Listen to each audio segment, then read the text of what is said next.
새벽에 하나님께서 저와 여러분에게 주시는 말씀 출애굽기 14장 9절에서 16절까지의 말씀입니다. 제가 받들어 봉독하겠습니다. 이것은 하나님의 말씀입니다. 애굽 사람들과 바로의 말들, 병거들과 그 마병과 그 군대가 그들의 뒤를 따라 바알스본 맞은편 비하히롯 곁 해변 그들이 장막 친 데에 미치니라. 바로가 가까이 올 때에 이스라엘 자손이 눈을 들어 본즉 애굽 사람들이 자기들 뒤에 이른지라.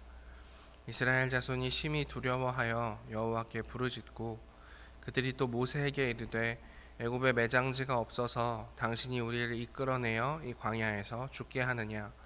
어찌하여 당신이 우리를 애굽에서 이끌어내어 우리에게 이같이 하느냐. 우리가 애굽에서 당신에게 이른 말이 이것이 아니냐. 이르기를 우리를 내버려 두라. 우리가 애굽 사람들을 섬길 것이라 하지 아니하더냐. 애굽 사람을 섬기는 것이 광야에서 죽는 것보다 낫겠노라. 모세가 백성에게 이르되 너희는 두려워하지 말고 가만히 서서 여호와께서 오늘 너희를 위하여 행하시는 구원을 보라. 너희가 오늘 본 애굽 사람을 영원히 다시 보지 아니하리라.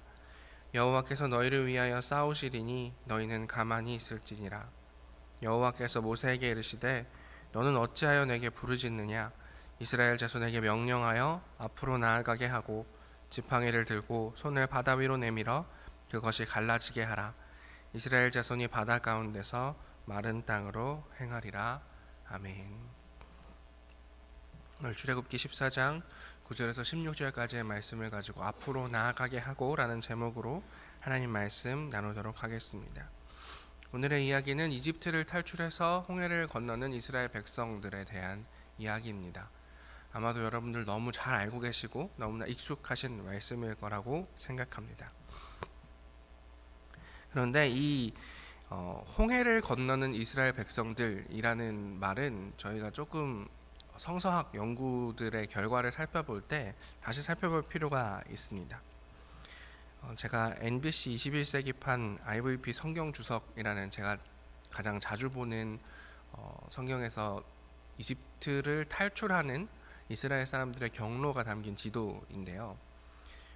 잘 안 보이시겠지만 일단 봐주시면 제가 빨간색으로 표시한 부분이 우리가 알고 있는 홍해입니다. 뿔이 두 개 나 있는 것처럼 있죠. 아래쪽으로도 쭉 길게 홍해가 이어져 있고 이 아프리카와 중동 지역이 만나는 부분에 이렇게 두 개의 뿔처럼 되어 있는데 왼쪽에 있는 뿔이 수에즈만이고 오른쪽에 있는 뿔이 아카비만입니다. 그래서 전통적으로는 이스라엘 백성들이 왼쪽에 있는 수에즈만을 건넜을 것이다. 홍해를 건넌다는 것이 이렇게 생각되어 왔습니다. 그런데 조금 더 확대해서 보면 이 성경 주석에서 이스라엘 백성들이 건넌 경로에 대해서 표시하고 있을 때에 아래쪽에 빨간 동그라미 비터 호수라고 되어 있는 이 호수를 건넌 것으로 성경 주석가들이 표현하고 있습니다. 그리고 사실 요즘의 성서 고고학의 결과에 따르면 밑에 비터 호수나 템사 호수일 수도 있지만 그 위에 만잘라만이라는 그 호수가 또 있는데요. 이 호수를 건너지 않았을까라고 성경학자들은 추측을 하고 있습니다. 그렇다면 왜 성경에서 홍해를 건넜다고 되어 있는데 성서학자들은 다른 호수를 건넜다라고 이야기하느냐? 그것이 번역에 문제가 있습니다. 히브리어 성경에는 하나님께서 이스라엘인들을 얌수프로 가는 광야길로 인도한다고 쓰여 있습니다. 얌수프가 뭐냐 하면 수프는 원래 이집트어였던 것을 히브리어로 음차해서 쓴 단어입니다. 예를 들면 저희가 커피를 커피라고 부르잖아요. 그냥 발음 그대로 커피라고 가지고 온 것처럼 수프는 원래 이집트어입니다.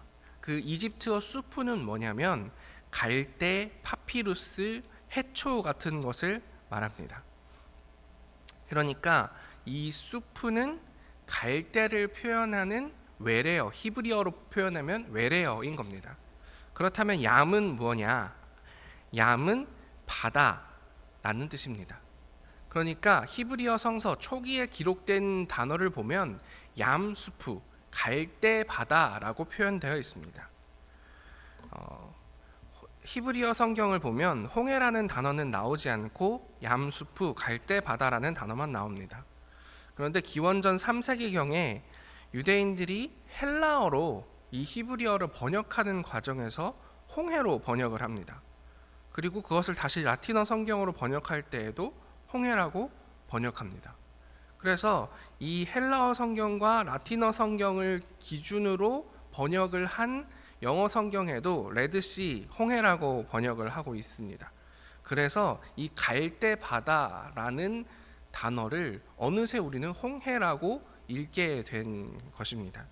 그래서 히브리어 성경의 갈대 바다를 홍해로 오역해 왔다라는 주장이 현재로서는 큰 지지를 얻고 있고, 그래서 아래쪽에 있는 홍해보다는 좀 더 위쪽에서 이스라엘 백성들이 이 바다를 건넜을 것이다 라는 주장이 요즘 받아들여지고 있다라고 알아주시면 될 것 같습니다. 어쨌든지 간에 어려움이 닥쳤을 때에 이스라엘 사람들의 반응에 대해서 함께 살펴보도록 하겠습니다. 그들의 뒤쪽에는 이집트의 군대들이 있었고, 그들의 앞쪽에는 어딘지는 우리가 정확히 알 수 없지만 얌수프, 갈대 바다가 펼쳐져 있었습니다. 우리는 이런 상황을 표현해서 진퇴양난이라고 하죠. 이럴 때 사람들은 가장 본능적인 반응을 먼저 보입니다. 10절 말씀 함께 읽어보도록 하겠습니다. 바로가 가까이 올 때 이스라엘 자손이 눈을 들어본즉 애굽 사람들이 자기들 뒤에 이른지라. 이스라엘 자손이 심히 두려워하여 여호와께 부르짖고. 이스라엘 백성들은 어려움이 닥치자 본능적으로는 먼저 하나님께 부르짖습니다. 우리가 어떤 놀라는 일이 생겼을 때 어떤 분들은 엄마라고 하기도 하고 어떤 분들은 주여 하기도 하는 것처럼 이스라엘 사람들이 그 순간적인 어려움을 알아차렸을 때 그들 먼저 하나님께 부르짖었습니다. 어쩌면 믿음이 있는 것처럼 보일 수도 있겠지만 사실 그렇지 않습니다. 여기에서 하나님께 시선을 고정하고 하나님의 말씀을 들어야 했습니다. 어떻게 하면 하나님께서 우리를 도우실까? 하나님의 음성을 기다려야 했지만 우리는 그렇게 하지 못합니다. 우리 11절 말씀 또 읽겠습니다. 그들이 또 모세에게 이르되 애굽에 매장지가 없어서 당신이 우리를 이끌어내어 이 광야에서 죽게 하느냐? 어찌하여 당신이 우리를 애굽에서 이끌어내어 우리에게 이같이 하느냐? 아멘. 하나님께 본능적으로 부르짖을 때는 언제고 바로 사람들은 불평하고 탓할 대상을 찾습니다. 이스라엘 백성들에게는 그게 모세였습니다. 모세가 걱정하던 현실이 여기에 있습니다. 어쩌면 우리들도 어려움을 겪었을 때 이러고 있지 않는지 생각해 보았으면 좋겠습니다.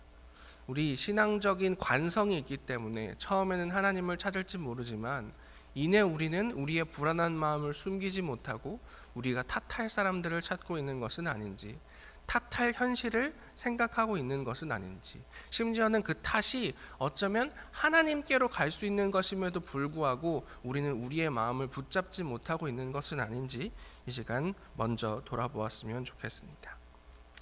이런 어려운 상황 속에서 모세는 사람들에게 이렇게 선포합니다. 13절 말씀입니다. 모세가 백성에게 이르되 너희는 두려워하지 말고 가만히 서서 여호와께서 오늘 너희를 위하여 행하시는 구원을 보라.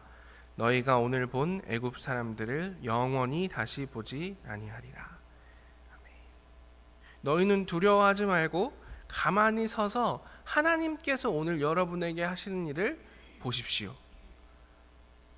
여러분이 지금 보고 있는 애굽 사람들을 영원히 다시 보지 아니할 것입니다. 멋진 말처럼 보입니다. 이 말이 얼마나 모세에게 중요하고 강조하고 싶은 말이었는지 14절에 보면 한 번 더 강조하기까지 합니다. 여호와께서 너희를 위하여 싸우시리니 너희는 가만히 있을지니라.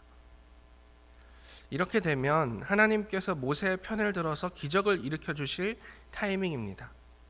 그리고 우리는 실제로 하나님이 모세의 이 선포 뒤에 아마도 홍해를 가르셨을 것이다 라고 추측하고 생각합니다. 그런데 사실은 그렇지 않습니다. 15절에 굉장히 우스꽝스러울 수도 있는 장면이 펼쳐지고 있습니다.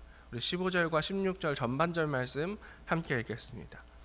여호와께서 모세에게 이르시되 너는 어찌하여 내게 부르짖느냐? 이스라엘 자손에게 명령하여 앞으로 나아가게 하고 지팡이를 들고 손을 바다 위로 내밀어 그것이 갈라지게 하라. 아멘. 아니, 모세가 백성들에게 말하는 겁니다. 백성들이 분명히 잘못했지요.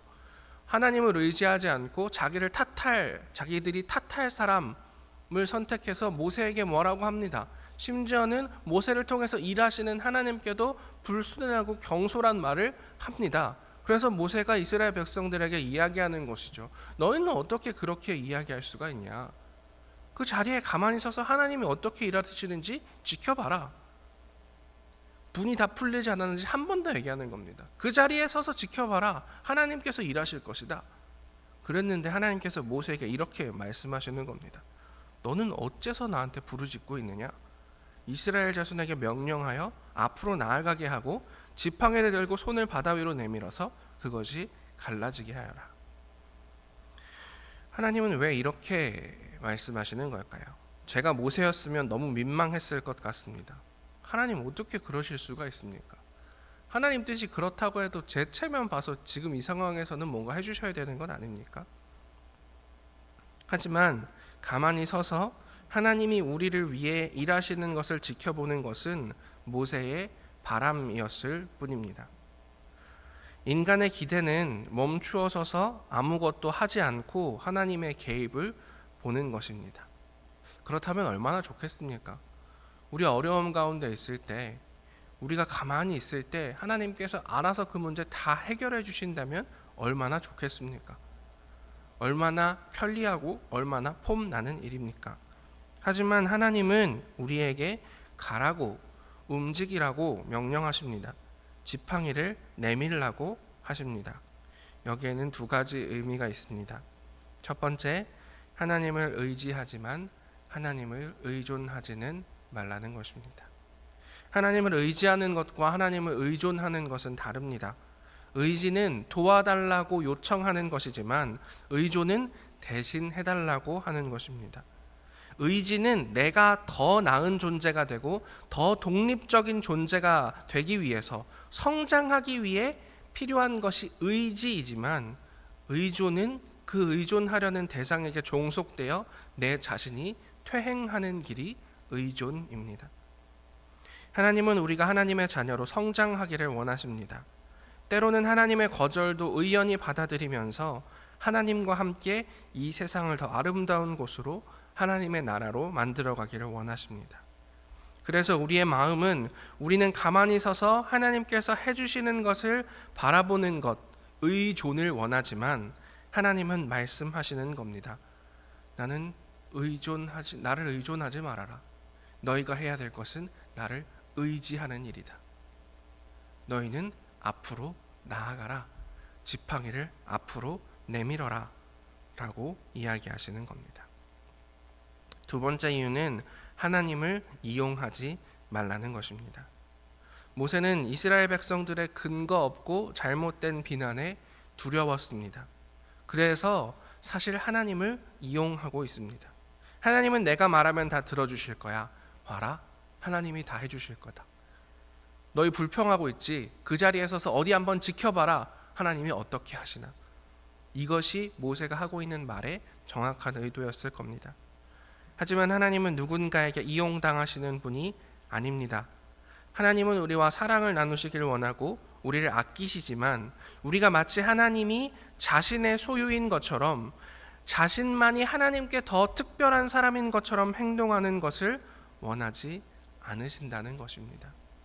그래서 하나님은 모세가 말한 선포를 무시하시고 모세에게 다시 이야기하시는 겁니다. 너는 왜 거기에 서 있느냐? 그러지 말아라. 백성들에게 명해서 그들을 앞으로 나아가게 하라.